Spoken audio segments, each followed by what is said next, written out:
Good morning दोस्तों। अपना lesson चल रहा था, लेसन नंबर 11 यानी फल परिरक्षण फ्रूट प्रिजर्वेशन अपन पढ़ रहे थे। इसमें अपन ने पार्ट नंबर फर्स्ट पढ़ लिया था और आज इसका पार्ट नंबर सेकंड चलेगा दोस्तों। पार्ट नंबर फर्स्ट के अंतर्गत अपन ने पढ़ा था इस लेसन में, इस लेसन की सामान्य जानकारी क्या क्या होती हैं और फल परिरक्षण की परिभाषा के बारे में अपन ने पढ़ा था और इसके कुछ महत्वपूर्ण बिंदु थे, कुछ योजनाएं थी, उनके बारे में अपन ने पढ़ लिया था। आज इसका पार्ट नंबर 2 चलेगा और पार्ट नंबर 2 में अपन दो चीज़ों के बारे में अध्ययन करेंगे। एक तो है दोस्तों फल परिरक्षण का सिद्धांत क्या है और दूसरा फल परिरक्षण का महत्व। दो चीज़ों के बारे में पढ़ेंगे। एक तो पढ़ेंगे अपन फल परिरक्षण का सिद्धांत और दूसरा है फल परिरक्षण का महत्व। तो देखिए दोस्तों, सबसे पहले अपन पढ़ते हैं फल परिरक्षण का सिद्धांत। फल परिरक्षण का सिद्धांत। देखिए दोस्तों, फल परिरक्षण का सिद्धांत पढ़ते हैं अपन, यानी कि इसका क्या सिद्धांत होता है। फल परिरक्षण के सिद्धांत की अगर बात करें तो समझने के लिए फल परिरक्षण यानी कि फलों को लंबे समय तक सुरक्षित रखना और इसका सिद्धांत यानी कि फलों को लंबे समय तक सुरक्षित रखने का उनका सिद्धांत क्या है, या यूं कह दें कि उनका स्वभाव कैसा होता है जिससे वो लंबे समय तक सुरक्षित रह सकते हैं। देखिए दोस्तों, फल और सब्जी जो भी होती हैं, जो भी फल और सब्जियां होती हैं, कोई सी भी फल या सब्जी हो, ये सभी नमी की उपस्थिति में, क्या नमी की उपस्थिति में, नमी की उपस्थिति में इनमें जीवाणुओं की वृद्धि होती है। यानी कि कोई भी फल एवं सब्जी हो, वो नमी की उपस्थिति में जीवाणुओं की वृद्धि उसमें होती है। फल एवं सब्जियों के अंदर नमी की अगर उपस्थिति है तो उसमें जीवाणुओं की वृद्धि होगी और जीवाणु की वृद्धि होगी तो वो सामान या वो सामग्री या वो फल या सब्जी जल्दी खराब हो जाती है। ठीक है, जीवाणु की वृद्धि होगी तो जल्दी से खराब हो जाएगी। इसी प्रकार इनको लंबे समय तक सुरक्षित रखने के लिए इस नमी की उपस्थिति को हटाया या दूर किया जाता है। ठीक है, इस नमी की उपस्थिति को क्या किया जाता है, या तो हटा दिया जाता है या फिर इसे दूर कर दिया जाता है, जिससे कि उसमें जीवाणु की उपस्थिति नहीं हो और वो फल एवं सब्जी लंबे समय तक सुरक्षित हो। ये इसका सिद्धांत है। अब देखिए दोस्तों, इसकी दो विधियां हैं।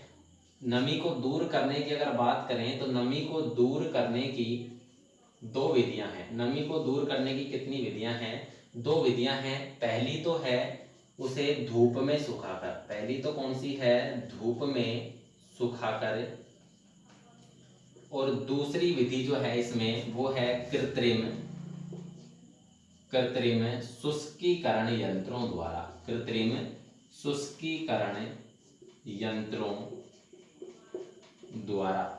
एक तो है अपना धूप में सुखाकर और दूसरा है कृत्रिम शुष्कीकरण यंत्रों द्वारा। यानी कि फल एवं सब्जी जो हैं उसमें जीवाणु हैं, वो नमी की उपस्थिति में वृद्धि करते हैं, इसलिए नमी को हटाना या दूर करना आवश्यक होता है। इसकी दो विधियां हैं, नमी को दूर करने की दो विधियां हैं। पहली है धूप में सुखाकर और दूसरी है कृत्रिम शुष्कीकरण यंत्रों द्वारा। अब देखिए दोस्तों, फल एवं सब्जियों को धूप में सुखाया जाता है तो वहां पर वाष्पोत्सर्जन की क्रिया होती है। कौन सी क्रिया होगी? वाष्पोत्सर्जन की क्रिया होगी और इस वाष्पोत्सर्जन की क्रिया के द्वारा फल एवं सब्जियां सूख जाती हैं, यानी उनके अंदर जो नमी की मात्रा है वो दूर हो जाती है। और नमी की मात्रा कब कितनी आ जाती है?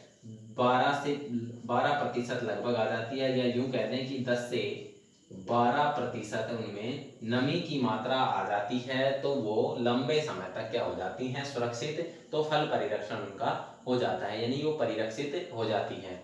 दूर करने की दो विधियां हैं नमी को, धूप में सुखाकर, तो धूप में सुखाकर, और दूसरी है कृत्रिम शुष्कीकरण यंत्रों द्वारा। धूप में सुखाकर वाष्पोत्सर्जन की क्रिया होती है, यानी कि फल एवं सब्जियों को धूप में सुखाते हैं तो उनमें वाष्पोत्सर्जन की क्रिया होगी, यानी कि उनके अंदर की जो नमी की मात्रा है वो वाष्प के रूप में बाहर निकलती है, वाष्प के रूप में उड़ जाती है और उनमें नमी 10 से 12% रह जाती है, तो वो लंबे समय तक सुरक्षित हो जाती हैं। दूसरी विधि की बात करें तो कृत्रिम शुष्कीकरण यंत्रों द्वारा। इन यंत्रों के द्वारा गर्म हवा या ताप के द्वारा, गर्म हवा या ताप के द्वारा फल एवं सब्जियों को लंबे समय तक सुरक्षित किया जाता है, यानी गर्म हवा या ताप के द्वारा फल एवं सब्जियों की नमी को घटाया जाता है, उनकी नमी को कम किया जाता है। और इसमें एक यंत्र आता है, उस यंत्र का नाम है hot air oven. Hot air oven एक यंत्र है। इस यंत्र के द्वारा गर्म हवा व गर्म ताप पर फल एवं सब्जियों को सुखाया जाता है, जिससे वो लंबे समय तक सुरक्षित हो जाती हैं। और ये फल परिरक्षण का सिद्धांत है दोस्तों। अब देखिए, इसके अंदर जो हॉट एयर ओवन होता है, इसमें अगर सामान्य इसका तापमान देखें तो 160 डिग्री सेंटीग्रेड ताप या भाप पर, 160 डिग्री सेंटीग्रेड ताप या भाप के ऊपर फल एवं सब्जियों को 1 घंटे के लिए, फल एवं सब्जियों को 1 घंटे के लिए सुखाया जाता है। यानी कि 160 डिग्री सेंटीग्रेड ताप या भाप लगती है। इसकी क्या है, थोड़ी सी दूरी पर होते हैं फल और सब्जियां। इसमें ऊपर एक जाल लगा होता है, उस जाली नुमा संरचना के ऊपर वो रखे हुए होते हैं फल एवं सब्जियों के टुकड़े, और 1 घंटे तक इन्हें ताप या भाप दी जाती है, जिससे उनके अंदर की जो नमी है वो लगभग 10 से 12% तक शेष रह जाती है। और अगर किसी भी फसल या किसी भी फल के अंदर अगर नमी की मैं बात करूं, नमी अगर 14% से कम रहती है, 14% से अगर नमी कम रहती है तो वो लंबे समय तक सुरक्षित रह सकती है। यदि 14% से नमी ज्यादा होगी तो वो लंबे समय तक सुरक्षित नहीं रह सकती। अब देखिए, फल परिरक्षण के सिद्धांत की मैं बात करूं तो फल परिरक्षण का सिद्धांत, फल और जो सब्जियां हैं वो नमी की उपस्थिति में जीवाणु की उनमें क्रिया हो जाती है, यानी कि जीवाणु की वृद्धि हो जाती है। और जीवाणु की वृद्धि को कम करने के लिए उनके अंदर की नमी को हटाया जाता है या दूर किया जाता है। इसकी 2 विधियां हैं, एक तो है धूप में सुखाकर और दूसरी है कृत्रिम शुष्कीकरण यंत्रों द्वारा। धूप में सुखाकर में अपन फल एवं सब्जियों के टुकड़ों को धूप में सुखाते हैं, जिससे उनमें वाष्पोत्सर्जन की क्रिया होती है। उनके अंदर का जो पानी है, जो नमी है, वो वाष्प के रूप में बाहर उड़ती है या बाहर निकलती है, और उनके अंदर नमी 10 से 12% रह जाती है, तो वो लंबे समय तक सुरक्षित हो जाती हैं। कृत्रिम शुष्कीकरण यंत्रों द्वारा इन यंत्रों के अंदर गर्म हवा या गर्म भाप दी जाती है या गर्म ताप दिया जाता है, और ये एक मशीन होती है, उसका नाम है हॉट एयर ओवन। इस मशीन के अंदर लगभग 160 डिग्री सेंटीग्रेड ताप या भाप के ऊपर 1 घंटे तक फल एवं सब्जियों को रखा जाता है, और उनके अंदर नमी की मात्रा 10 से 12% रह जाती है। आपको इतना ही ध्यान रखना है कि नमी को दूर करने की 2 विधियां हैं, धूप में सुखाकर और दूसरी है कृत्रिम शुष्कीकरण यंत्रों द्वारा। धूप में वाष्पोत्सर्जन के द्वारा किया जाता है और कृत्रिम शुष्कीकरण में गर्म हवा व गर्म भाप के द्वारा किया जाता है। ये आपके सिलेबस में नहीं आता, ये आपको समझाने के लिए मैंने बताया है। तो अपना एक टॉपिक हो चुका है फल परिरक्षण का सिद्धांत। अब देखिए दोस्तों, इसी लेसन में जो नेक्स्ट अपना टॉपिक आता है वो आता है फल परिरक्षण के का महत्व। फल परिरक्षण का महत्व अपन पढ़ेंगे।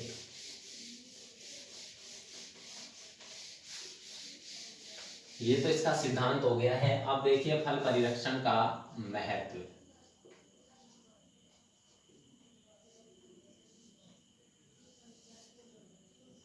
फल परिरक्षण का महत्व देखिए, अपन ने सिद्धांत पढ़ लिया है। फल परिरक्षण का महत्व अपन देखें तो फल परिरक्षण का महत्व देखिए दोस्तों, महत्व का मतलब होता है कि उसका क्या महत्व है, उसका क्या लाभ है। ठीक है, अपन को क्या उससे फायदा हो रहा है, क्या उसका लाभ है, क्या महत्व है। देखिए, फल परिरक्षण यानी फलों को परिरक्षित करके फलों को लंबे समय तक सुरक्षित रखने से क्या महत्व है, क्या लाभ प्राप्त होते हैं, इसके बारे में इसमें अपन पढ़ेंगे।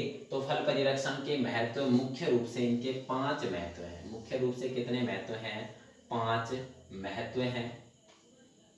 मुख्य रूप से इसके कितने महत्व हैं दोस्तों? 5 महत्व हैं। और इन 5 महत्व में बात करूं मैं तो सबसे पहला महत्व है वो है आर्थिक महत्व। सबसे पहला कौन सा महत्व है? आर्थिक महत्व। दूसरा महत्व है औद्योगिक महत्व। दूसरा महत्व है औद्योगिक महत्व। तीसरा महत्व है निर्यात का महत्व। निर्यात का महत्व। चौथा महत्व है वो है रोजगार का महत्व। रोजगार का महत्व।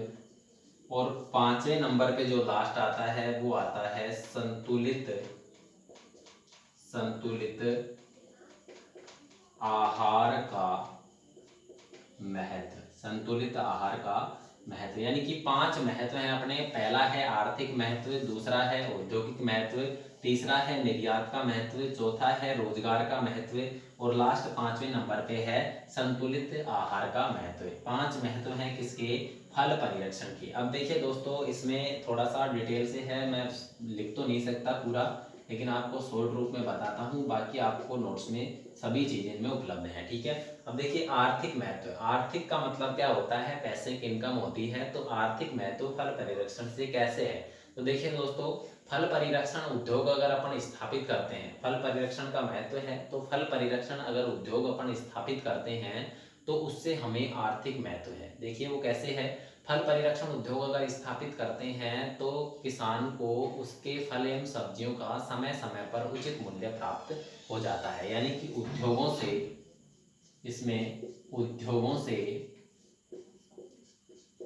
समय पर उचित मूल्य उचित मूल्य प्राप्त हो जाता है। किसानों को समय समय पर उद्योगों से उचित मूल्य पर अपनी फल एवं सब्जियों को बेचने का मतलब कि मूल्य प्राप्त हो जाता है।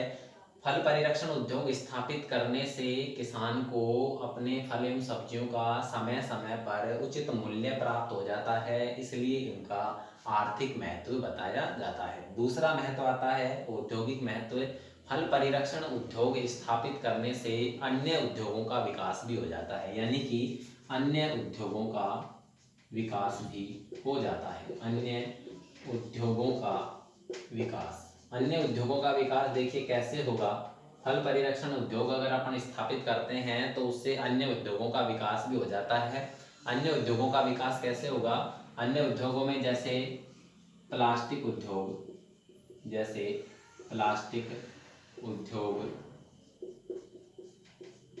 इसके अलावा शक्कर उद्योग, प्लास्टिक उद्योग, शक्कर उद्योग, इनका क्या है? विकास हो जाता है, क्योंकि फल परिरक्षण में काम आने वाले ये सामान हैं, इनकी आवश्यकता किस में होती है? फल परिरक्षण में होती है। तो औद्योगिक महत्व है, फल परिरक्षण उद्योग अगर अपन स्थापित कर रहे हैं तो उसमें अन्य सामानों की या अन्य वस्तुओं की आवश्यकता भी होगी, जिसका फल परिरक्षण में महत्वपूर्ण योगदान है। जैसे प्लास्टिक के सामान की आवश्यकता होती है, शक्कर की भी आवश्यकता होती है, इसके अलावा रंग की भी आवश्यकता होती है, इसके अलावा अम्ल की आवश्यकता भी होती है। तो ये जो सभी वस्तुएं हैं ये अन्य उद्योगों से बनाई जाती हैं, तो अन्य उद्योगों का विकास भी होता है, इसलिए इनका औद्योगिक महत्व भी बताया गया है। तीसरा आता है निर्यात का महत्व। देखिए निर्यात का मतलब होता है बेचना, यानी एक जगह से दूसरी जगह बेचना। आयात और निर्यात दो शब्द आपको सबको पता है। निर्यात का मतलब होता है बेचना, तो निर्यात यानी कि विदेशों तक इनको बेचा जाएगा। फल परिरक्षण अगर उद्योग अपन स्थापित करते हैं तो इसमें निर्यात का महत्व भी है, क्योंकि फल परिरक्षण में जो परिरक्षित पदार्थ बनाए जाते हैं, फल परिरक्षण के अंदर जो परिरक्षित पदार्थ बनाए जाते हैं, इन पदार्थों को विदेशों तक बेचा जाता है, विदेशों में बेचा जाता है। जो फल परिरक्षण से परिरक्षित पदार्थ बनाए जाते हैं, जैसे कि आंवले का मुरब्बा बना लिया, जैम बना लिया, आंवले है या जेली बना ली, इन परिरक्षित पदार्थों को विदेशों तक बेचा जाता है, इसलिए इसका निर्यात में भी महत्व है। ठीक है। अगला आता है रोजगार का महत्व। फल परिरक्षण उद्योग स्थापित करने से रोजगार का महत्व भी है, क्योंकि फल परिरक्षण में लोगों को रोजगार प्राप्त होता है। फल परिरक्षण उद्योग जो होता है उसमें लोगों को रोजगार प्राप्त होता है। इसके अलावा जो अन्य उद्योग हैं, इसके अलावा जो ये प्लास्टिक उद्योग, शक्कर उद्योग, रंग अम्ल आदि जो बनाने के उद्योग हैं, इनमें भी लोगों को क्या प्राप्त होता है? रोजगार प्राप्त होता है। अगला आता है लास्ट संतुलित आहार का महत्व। तो देखिए संतुलित आहार के महत्व में बात करें अपन, तो संतुलित आहार की अगर परिभाषा की बात करें तो वह आहार या वह खाद्य पदार्थ जिसे खाने से अपने शरीर की सभी आवश्यकताओं की पूर्ति हो सके, उसे संतुलित आहार कहते हैं। या यूं कहते हैं कि वह खाद्य पदार्थ या वह आहार जो अपने शरीर की सभी आवश्यकताओं की पूर्ति करता हो या अपने शरीर की सभी आवश्यकताओं की पूर्ति करने वाले सभी पोषक तत्व उसमें उचित मात्रा में उपलब्ध हों, उसे अपन संतुलित आहार कहते हैं। वह खाद्य पदार्थ या वह आहार या वह भोजन जिसमें अपने शरीर की सभी आवश्यकताओं की पूर्ति करने वाले सभी पोषक तत्व उचित मात्रा में उपलब्ध होते हैं, उसे अपन संतुलित आहार कहते हैं। तो संतुलित आहार का महत्व यानी कि फल परिरक्षण में संतुलित आहार का महत्व भी है, क्योंकि फल परिरक्षण से कुछ परिरक्षित पदार्थ बनाए जाते हैं, जैसे कि बेल का शरबत, आंवले का मुरब्बा, बेल का शरबत, आंवले का मुरब्बा, इसके अलावा जामुन का सिरका, ठीक है, इसके अलावा जामुन का सिरका आदि परिरक्षित पदार्थ बनाए जाते हैं, जो क्या हैं, संतुलित भोजन के रूप में गिने जाते हैं। देखिए दोस्तों, बेल का शरबत, आंवले का मुरब्बा, जामुन का सिरका आदि परिरक्षित पदार्थ बनाए जाते हैं, और इन परिरक्षित पदार्थों में सभी पोषक तत्व उचित मात्रा में मौजूद होते हैं, और पोषक तत्व उचित मात्रा में मौजूद होने के कारण इन्हें संतुलित आहार का दर्जा दिया गया है। इसलिए संतुलित आहार का भी महत्व है। देखिए, आर्थिक महत्व, औद्योगिक महत्व, निर्यात का महत्व, रोजगार का महत्व और संतुलित आहार का महत्व। आपको सिर्फ और सिर्फ ये 5 नाम ही ध्यान रखने हैं कि फल परिरक्षण के महत्व लिखिए, तो आपको पांचों महत्व के बारे में लिखना है, ठीक है। 2 नंबर का क्वेश्चन ये आया हुआ है, पांचों के नाम ही पूछे गए थे, बाकी इनकी डिटेल आपको नहीं पूछी जाती। 2+3 का डिवाइडेशन है, तो 2 नंबर का इसमें से क्वेश्चन आता है, इसी में से 2 नंबर का आया, तो ये 5 नाम ही आपको पूछे जाएंगे, ठीक है दोस्तों। ये आपका हो गया पार्ट नंबर 2। इसमें अपन ने 2 चीजें पढ़ी हैं, फल परिरक्षण का सिद्धांत पढ़ लिया और फल परिरक्षण का महत्व पढ़ लिया।